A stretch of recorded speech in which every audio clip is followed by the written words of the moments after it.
বিসমিল্লাহির রহমানির রাহিম। আসসালামু আলাইকুম।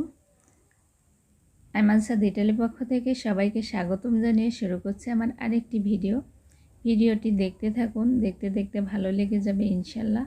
আর যারা আমার ভিডিও দেখেন, কমেন্ট করেন সুন্দর সুন্দর, তাদেরকে অসংখ্য অসংখ্য ধন্যবাদ। আমি আজকে তৈরি করে খেলাম চিতই পিঠা। এই যে চাউল ভিজিয়েছি আর নারিকেল করে নিয়েছি। এটা আমার বোনের হাতের রেসিপিতে, দেখতেও মাশাআল্লাহ, খেতেও আলহামদুলিল্লাহ হয়েছিল, তাই আপনাদের সাথে শেয়ার করলাম। আর ধনিয়া পাতার ভর্তা।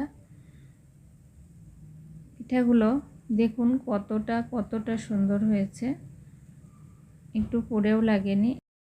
যে চাউলগুলো নিলাম আর একটু ভাত অ্যাড করে নিলাম, আর এর সঙ্গে অ্যাড করব নারিকেল আর সামান্য পরিমাণ একটু লবণ আর পানি। এগুলো আমি অ্যাড করে ব্লেন্ড করে নেব।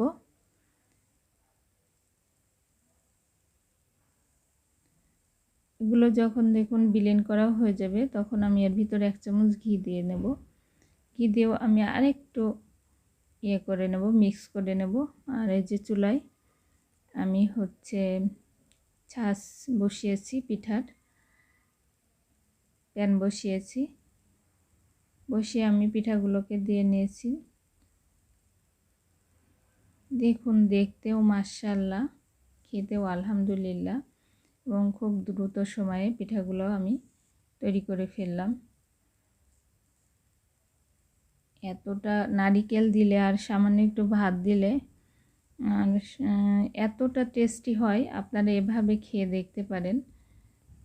মানে দুধে দিলেও সুন্দর ভিজে যায়, এবং না যে ভর্তা দিয়ে কিংবা গরুর গোশ দিয়ে খেতেও অনেক ইয়ামি লাগে। আর এবার আমি রান্না করে নেব গরুর গোশটা। যে গরুর গোশটা আমি রান্না করে নিয়েছি, আমি সব কিছু মাখিয়ে প্রেসারে দিয়ে দিয়েছিলাম একটু কষিয়ে।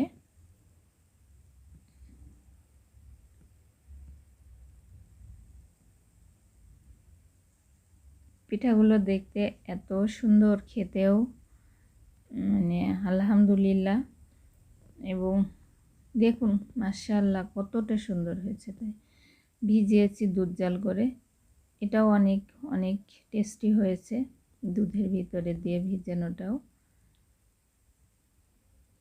আমি এখানে নারিকেল দিই না, আমি নারিকেল যখন ব্লেন্ড করেছি তখন দিয়েছি। আর কতটা সফট হয়েছে দেখুন।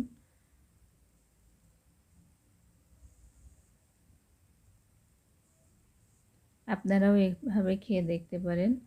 আর অবশ্যই আমার সাথে থাকবেন, পাশে থাকবেন। আসসালামু আলাইকুম।